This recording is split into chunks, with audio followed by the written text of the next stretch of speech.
Let Leta take you on a journey of faith, life, travel, and interior design. Take your life out of the status quo and into 2020. Status Life with Leta is brought to you by Status Home Design and by the law office of Derek M. Hayes at 404-777-HURT.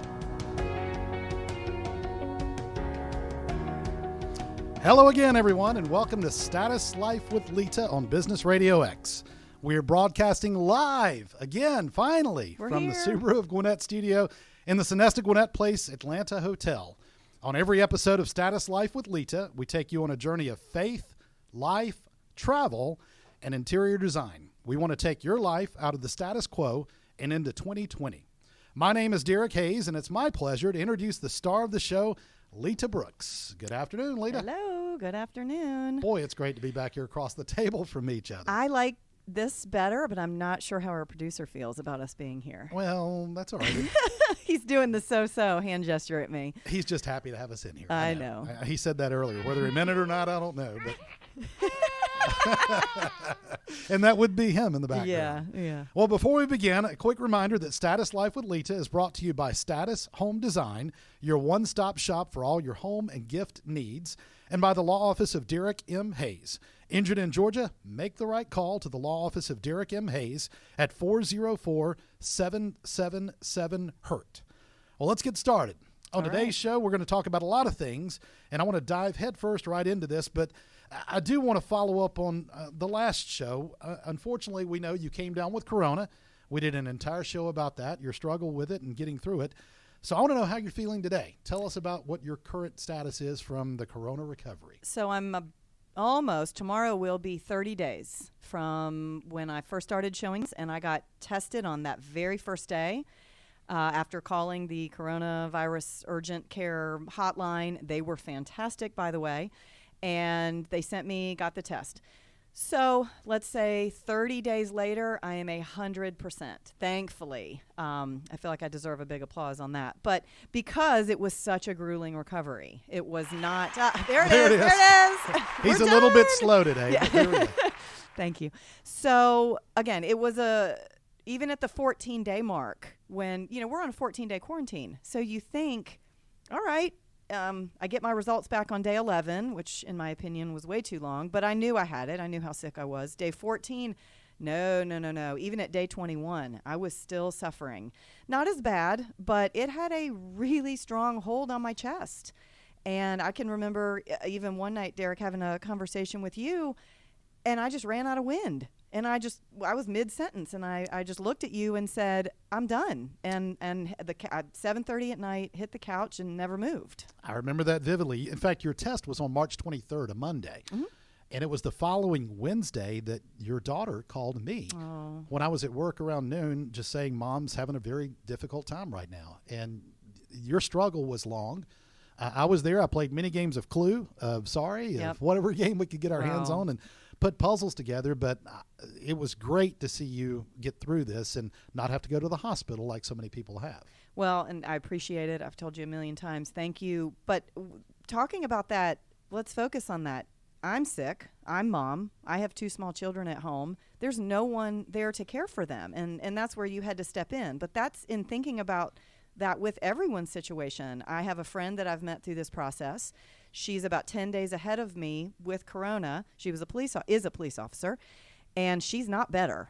She's on now day 40 and still very, very, very sick. She has twins that she has not seen in almost 40 days because her children were quarantined away from her. So these are situations we're all feeling, going through. It's really difficult, not only the physical aspects of the virus, the anxiety that it brings and not being able to breathe and coughing, and you cannot lay down. The doctor said, do not lay flat, keep your lungs elevated, do not go to sleep if you're short of breath. I mean, these are terrifying things.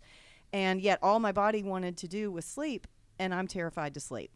So, Well, with all that being said, it kind of just makes a direct transition into our next topic.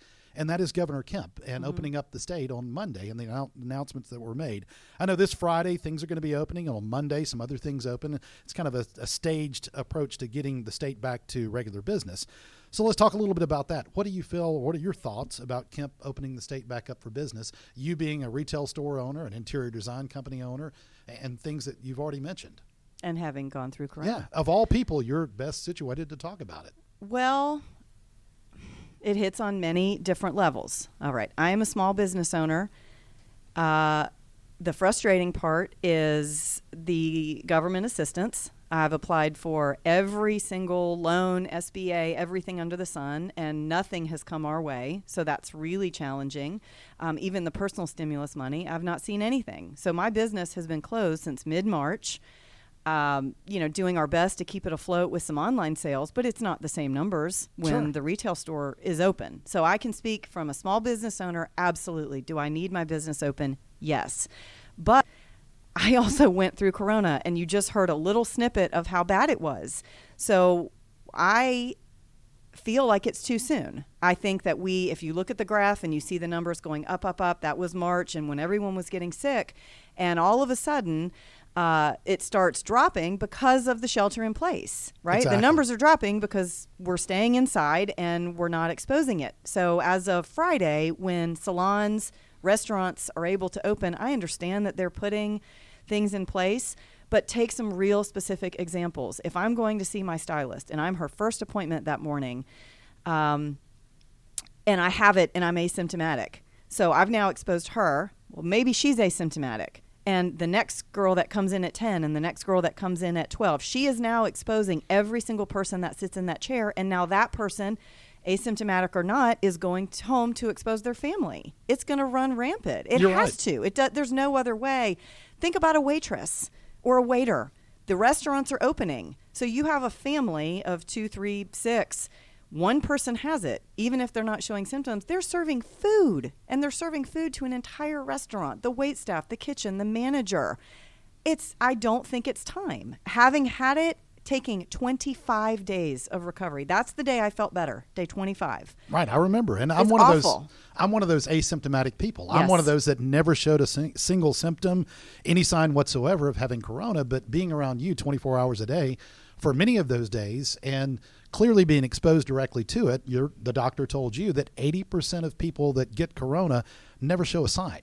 Right. But those 80% that get it that don't show a sign can very easily transmit it to others and will continue to, unfortunately. You could have given it to me. Well, I don't want to take the blame, but right, you're right. It could have happened at Status. I was at work and exchanging money, taking a credit, and we had masks on. We were being protective, and yet I come down with it. Exactly. So I know it's a tough call. I know the governor is under tremendous pressure, and I know the small businesses want to open. Again, I can sit in that pocket with you. I am a small business owner, but I can also sit on the other side and make the other side of the argument. I'm spending 6 hours a day on digital learning. I've got 2 kids, 3 hours per kid. If my business opens back up, schools are not opening. So now what? Well, that's another point I was going to bring up, and you went right into it. I was going to ask you, no, that's okay.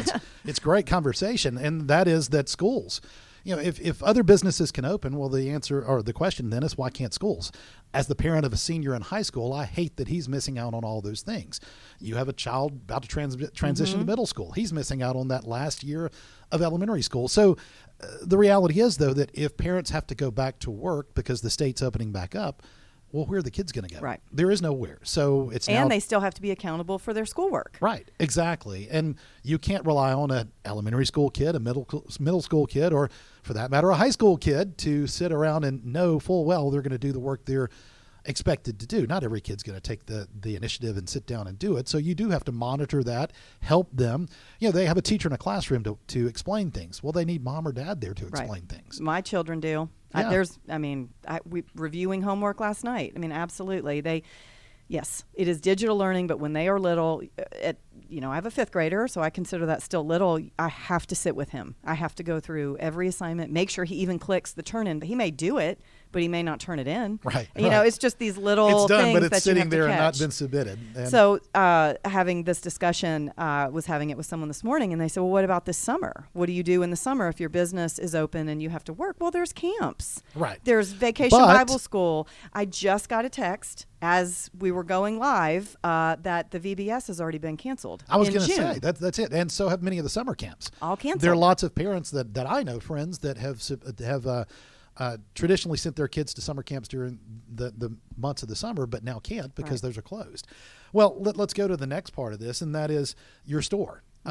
Most of your employees have kids, and so they're going to have to deal with that, daycare or someone to watch their kids. But what I'm trying to think of the best way to ask this. What safety measures, I guess, are you looking to have to take as far as opening your store back up? Some of this is going to be mandated by the government, as they did for the salons, and they're going to say, you know, how a certain amount of people can come in the store at each time. You know, Status Home Design is 12,000 square feet. And we have all different vendor booths and an interior design portion and a classroom. So do I think we'll be having classes? No. That's going to put a significant amount of people in one area. So I don't think until this is really gone that the classes will open up.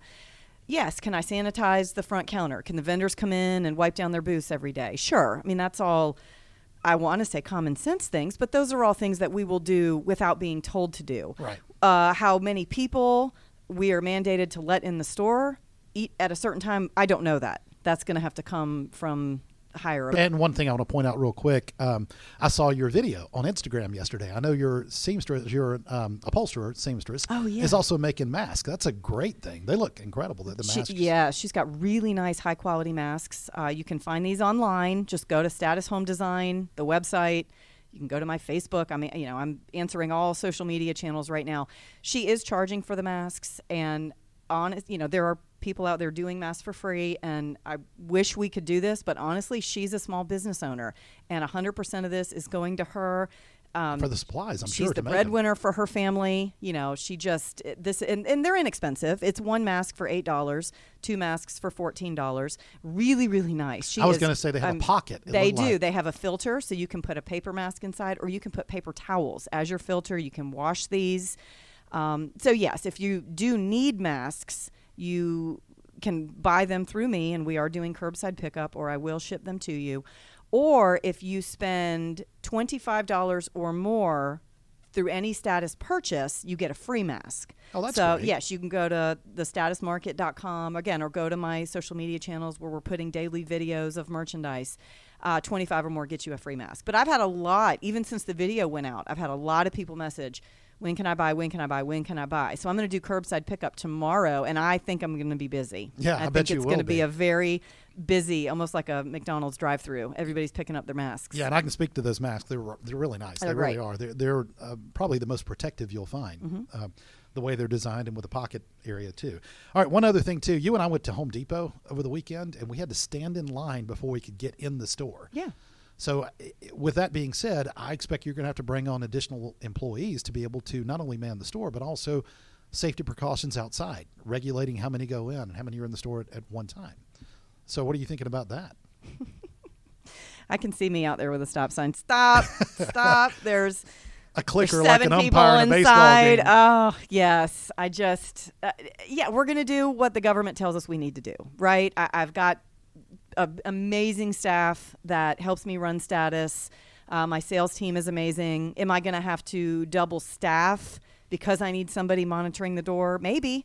I mean, Status, you know, on a normal day, you know, it's just the flow of traffic. We're not Walmart. We're not Kohl's. You know, you don't have 20 people coming in all at once. You know, you have a mother and a daughter, and then 10 minutes later you have best friends, and, you know, and then you have somebody who just needs that gift. I mean, it's a really nice flow, a husband and wife. Weekends are all about the couples and the families. So Saturdays, Sundays, yes, that's going to have to be monitored. But we don't, I can't see me having to staff and monitor that unless everybody's just so ready to get out. We just get flooded. And it could be. That could be it. Yeah. With 12,000 square feet, though, there's a lot to see in your store. Yes. And I've been in there, and obviously you can spend 10 minutes and see one aisle, or you can spend an hour and a half and finally see the entire store. It's that big and that nice. It's great.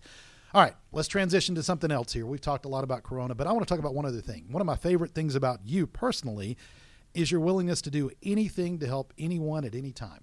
And I can sincerely say that about you. That also speaks volume about you and your character and really your big heart. We're coming up on a 3-year, or just past rather, a 3-year anniversary of your kidney donation to your dad.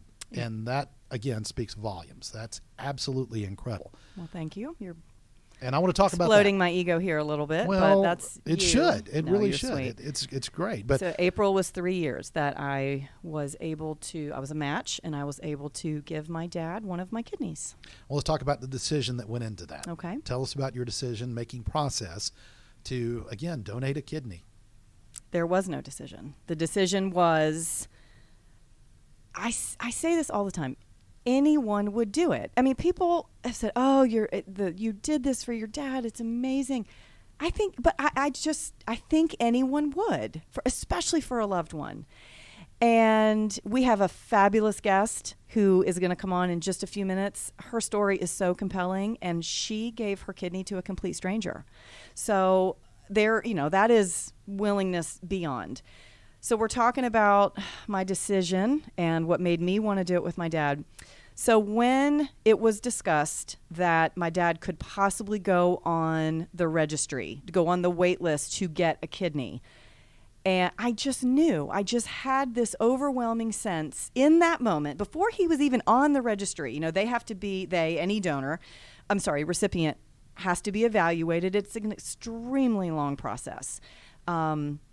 And he was on dialysis. And so, again, it's just the knowing. I was just overcome with, I'm going to give him a kidney. It's going to be me. I'm doing it. And he goes through the process, and he gets put on the registry.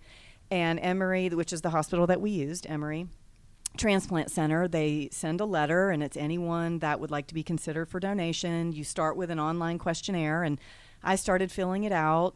And other family members were coming forward and willing to go through the process, and just to see if they were also a match. And I remember telling everyone, it's me.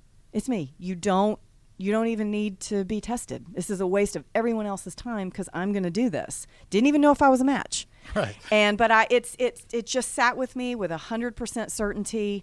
Whether I love to use my faith and whether this was God, just it's you. But I just had this knowing about the decision. I can't explain it better than that. Just an overwhelming feeling. That's it. It was me. Well, let's talk a little bit more about the actual process of donating. So when you get to the hospital, you're checked in, you do the donation. Talk about your immediate, I want to say pain, and I'm sure it was, but also the recovery there while you're still in the hospital after the procedure. Okay. I want to focus just you as a donor. Let's talk about that. Okay, sure. Let me go back and say that, again, I talk about the process of the recipient being put on the list, being a long evaluation. It is equally as long for the donor. You go through 3 different phases of being able to be considered. You go through all the blood tests and the urine tests and all these different things that you have to do. And then if you pass that, then they have what's called evaluation day. And the person that is the strongest match as a living donor spends the entire day from 7 to 7. And I brought my laptop. It's hurry up and wait. I thought I was going to be sitting around all day. Not the case. Every moment I was there was a different doctor and poked and prodded and tested. Okay, so you get through evaluation day, and then you wait for surgery day. So that is hurry up and wait. When your loved one is on dialysis, you just want to hurry up and do the surgery. There's a lot of anxiety. What's it going to be like? How much pain am I going to be in? So I did speak to some other donors during that time to try to find out what can I expect, and that was very beneficial. So in saying that, I took my story and wrote a blog post. It is on Status Life with Leta. If anybody would like to see and talk a little bit, it goes more in depth to the testing process and what I went through. So I get to the hospital and they do the surgery. And I thought this was really interesting. The morning of, they didn't let me spend a lot of time with my family. And I think it's emotional.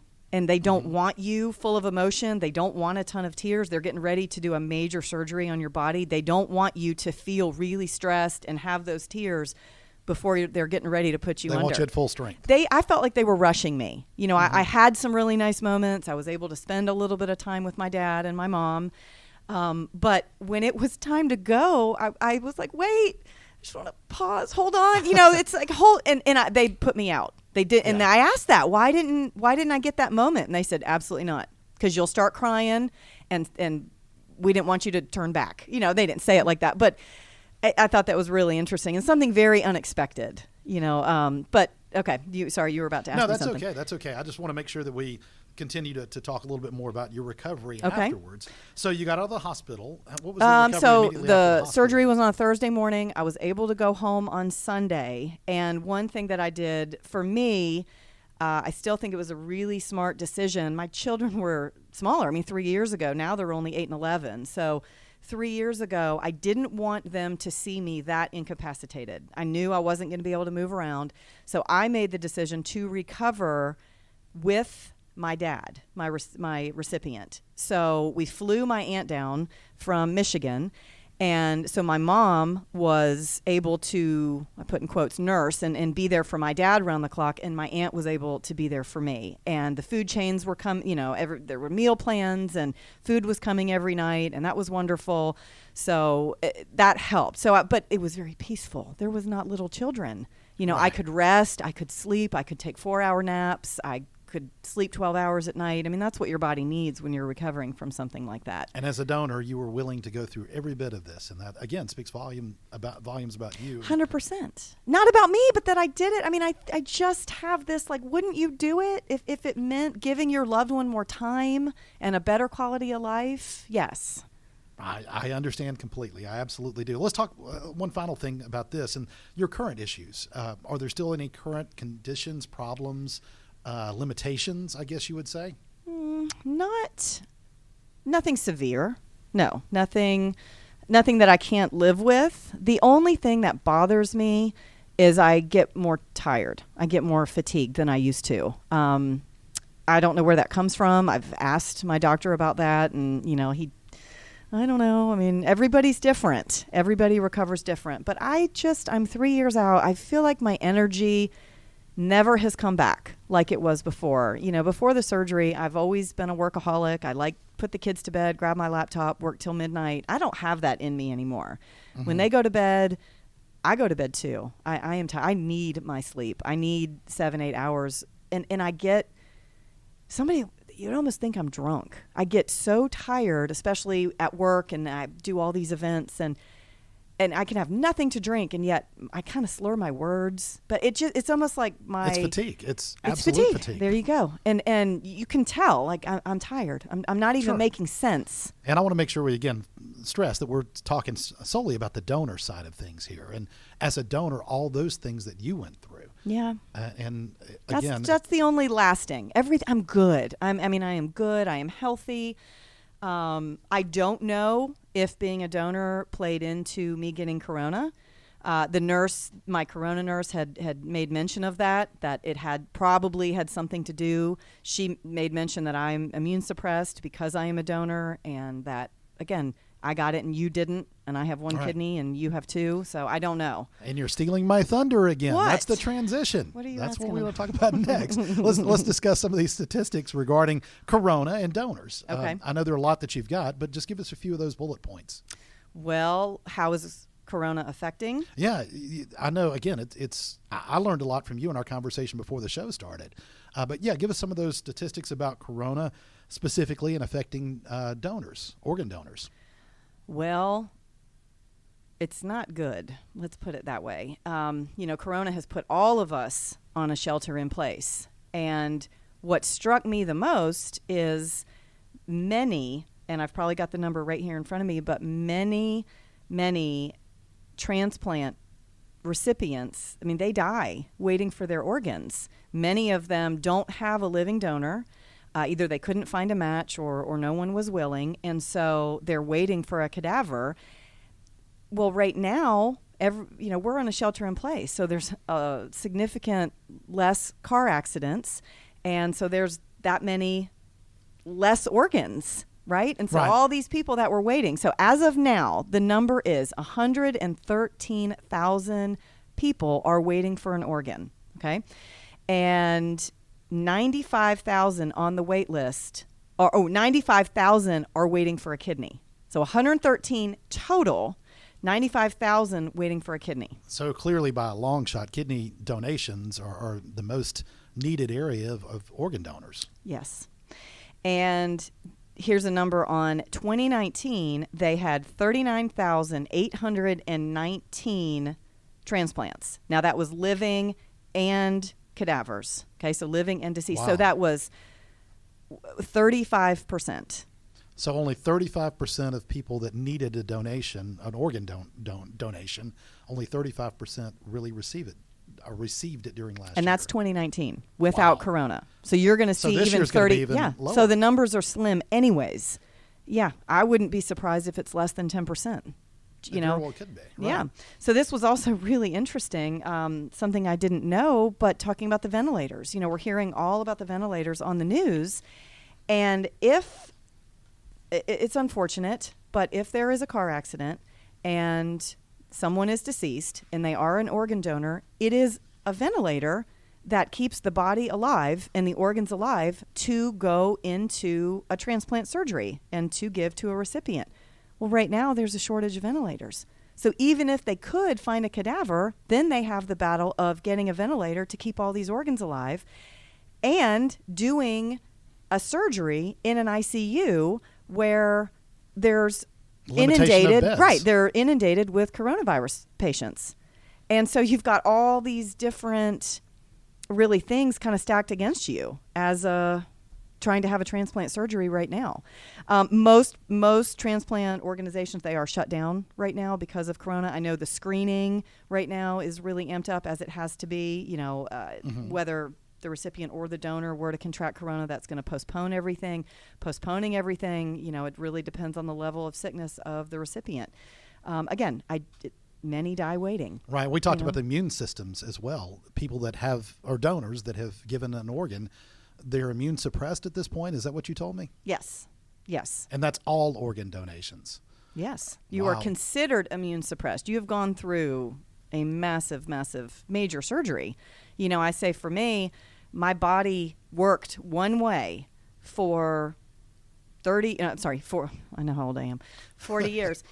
One way, right, with two kidneys, and then all of a sudden, in one swoop, it has to learn how to completely rework. And there's fatigue in that, and there's a long recovery process in that, and there's probably being immune suppressed in that. And that also means that people that have considered potentially being a donor may think twice, simply because at this time with coronavirus going around, is anybody really willing to suppress their immune system any more than it already is, potentially by donating an organ?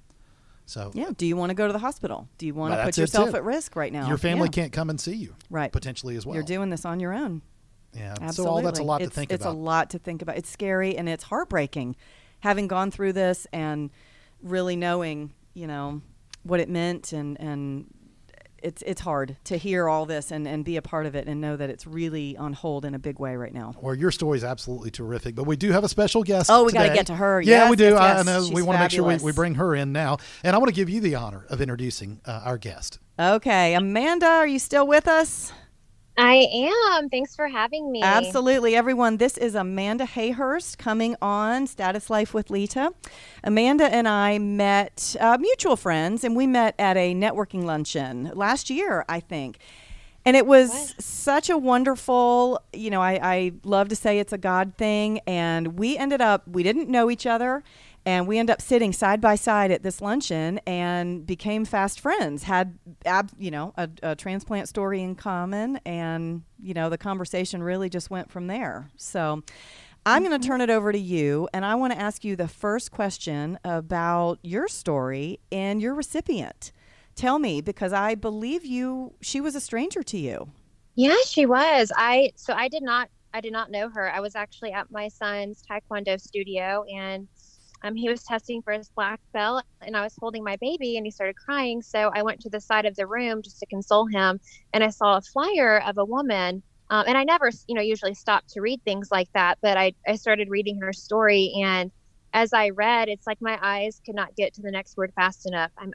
Tears were streaming down my face. I learned about this single mom who's been on dialysis for 8 years. She really didn't have that much time left. I mean, most people die waiting. And it's like, in that moment, I knew I was going to do this and I was going to be her donor.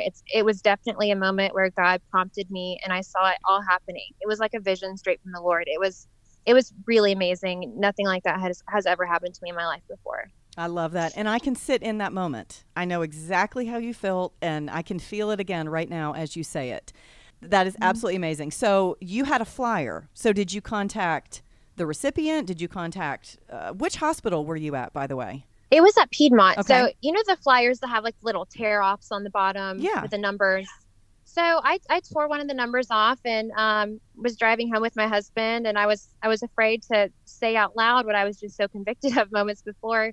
But I told him, I thought he was going to swerve right off the road, to be honest with you, when I told him what I was thinking. But I called the transplant coordinator a couple days later just to get more information. And I just started the process. So let's go back to what you said. When you saw this flyer, you had a baby on your hip. So how old were your children? That's what I was picking up on. Yeah. You said a young son testing for a black belt, and you were holding your baby. Yeah. I know. I'm crazy. I had so much on my plate. My baby was 9 months old at the time, and my son, I believe he was 7 or 8. I think he was 8. Yeah, two boys. Having gone through this process, what I'm jumping ahead to is I know that it's 3 months before you're allowed to pick up anything over a certain 5 or 10 pounds. So you were going into the surgery knowing you couldn't even hold your baby for a certain amount of time. You're right. And it took him a long time to learn how to walk too, which made it harder. But I had my father-in-law drive down from Indiana. He's super supportive and he helped us out. He would put the baby in the car for me every day and pick him up from daycare. So that was a struggle. It's something I knew going into it. But when you feel so convicted and right about doing something and so confident in your decision, it's like I knew that God would work those things out for me. So I really wasn't as concerned about those things. So let's go back to the story. You called the coordinator from Piedmont and you got some information. Connect the dots when you met your recipient. Like, where in this process did she find out that someone was willing to donate, and how did you really get to meet her? Well, I wanted to wait to tell her until I knew without a shadow of a doubt that I was approved and that we were a match. So I told her the day I got the call from Piedmont that we were a match. And I wanted to wait because I had heard from her daughter who worked at the Taekwondo studio that she had actually been super close to getting a donor before, but that he died like days before. Oh my and gosh. So, I mean, just crazy. So I didn't want to get her hopes up. So I wanted to tell her when I knew for sure. So I had her daughter arrange a meeting for us. I actually followed her daughter to her house. And I was sitting in her living room. I'd never met this woman. I'm sitting in her living room waiting for her to get off work. She worked at Northside Hospital.